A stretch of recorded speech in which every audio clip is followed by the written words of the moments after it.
Okay, so this is another problem. Notice in this one we have something of a projectile motion. So we have another ball, right, of 2 kilograms with an initial velocity at point A of 10 meters per second of the incline, which is smooth. So once again, smooth. Notice that it means with no friction. They're asking us to determine the distance from point C, where it hits the horizontal surface at D, and also what is the velocity when it strikes the surface. This is a projectile motion problem. We can do it, of course, through projectile motion, but we're going to be solving it this time, at least at the beginning, using the conservation of energy. So the stuff that we're given here are the following. So once again, we know the mass is 2 kilograms. We know the velocity at A is 10 meters per second, and we know that we're in a smooth incline. So if we're smooth, once again, it means no friction. We're looking for the distance from C, right? The distance from C to D, like where it strikes, how much is that? And also what is the velocity at when it strikes the surface? So velocity at D. All right, so using this, we can apply the equation of conservation of energy.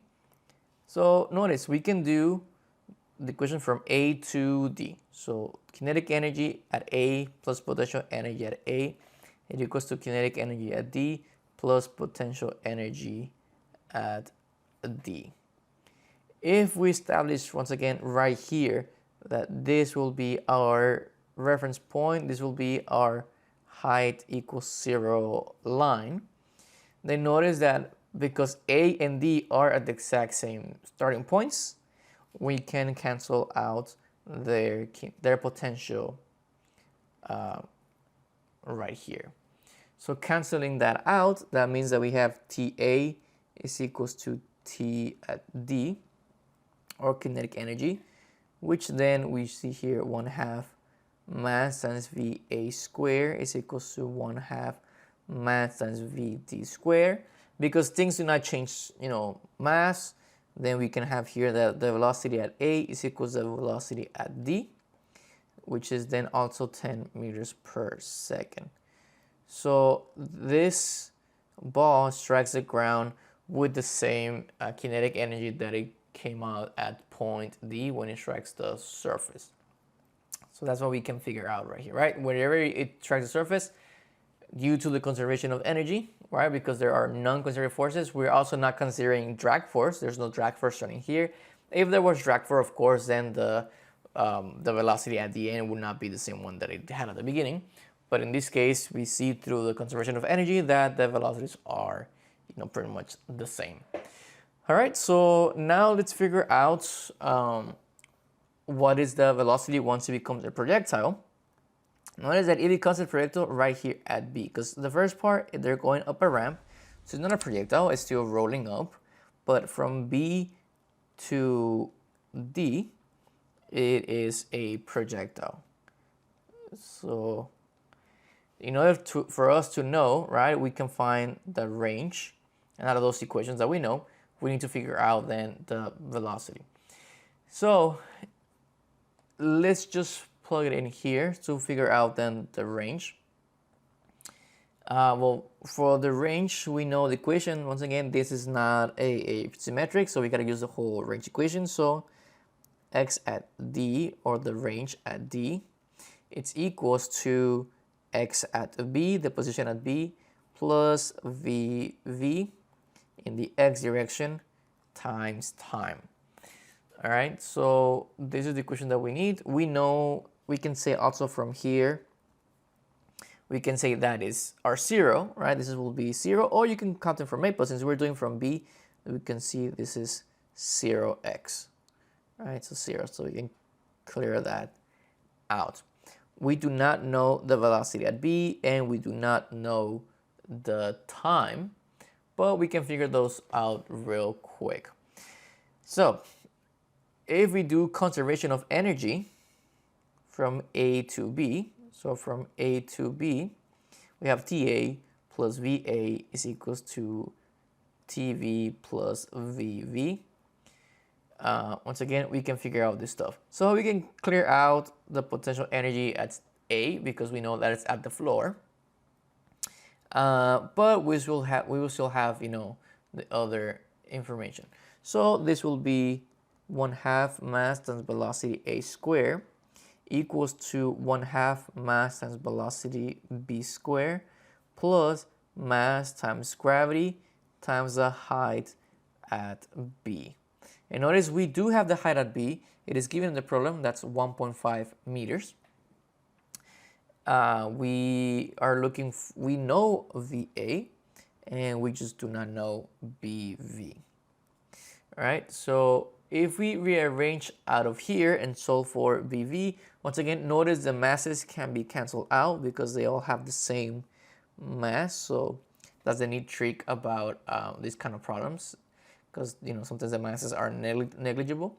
So rearranging from here, you're gonna get that velocity at B, if you solve it correctly, should be 8.4 meters per second.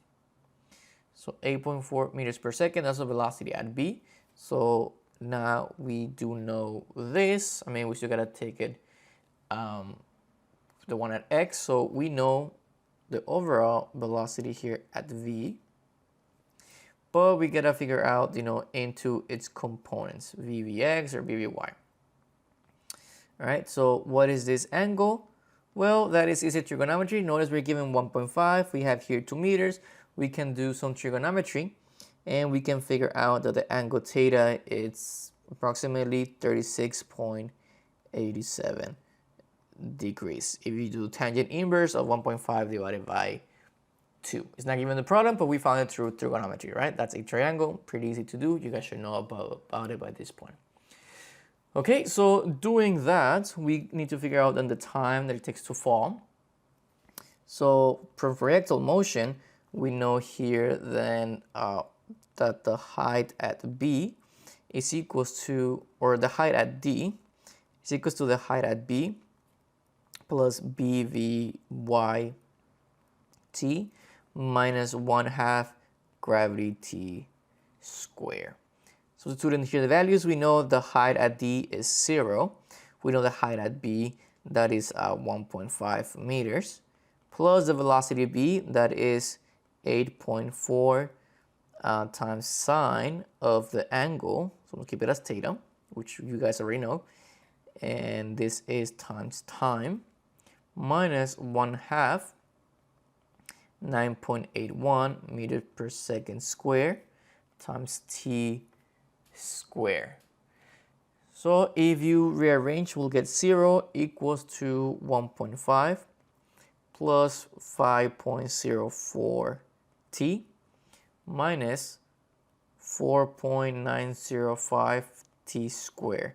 And notice we end up with a quadratic equation. That's a quadratic equation where if you solve this equation, this quadratic, right, you'll get two values. Of course, take the positive one, and you'll get that T is equals to 1.269 seconds. So now knowing the time, knowing the velocity, we're able to plug it over here into our range equation. So if you do that, once again, if you plug it in, you'll get over here that the range or your distance, right, which is what we're looking for, D, it's equals to VVXT, so that is 8.4 times cosine of the angle, meters per second, times 1.269 seconds. And once you plug in your stuff, you'll get here that D, it's approximately 8.53 meters. That's how far away it is from point C once it strikes the ground. So notice in this problem, that's why I picked it, because it uses conservation of energy, it uses projectile motion, and that's how we can combine some of the things that we have learned before. So it kind of reestablishes and it helps you to remember everything that we have covered before. So once again, conservation of energy problems are pretty straightforward, especially when there are no non-conservative forces shown, because the energy is just transformed from potential to kinetic. So these are pretty easy problems.